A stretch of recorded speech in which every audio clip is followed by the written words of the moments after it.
बनवणार आहे घरगुती पद्धतीने आईस्क्रीम।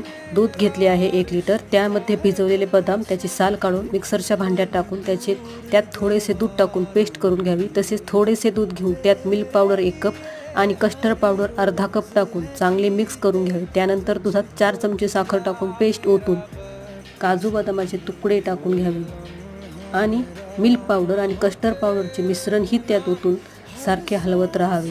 त्यानंतर त्यात थोडीशी वेलची पावडर टाकून हे मिश्रण चांगले थंड करून बीटर मशीनने चांगले मिक्स करून घ्यावे। त्यानंतर 1 वाटी व्हिपिंग क्रीम घेऊन तीही फेटून घ्यावी। मग सर्व मिश्रण त्यात ओतून मिक्स करून घ्यावे व डब्यात ओतून त्यावर ड्रायफ्रूट टाकून 7 ते 8 तासांसाठी फ्रीजमध्ये सेट होण्यासाठी ठेवावे।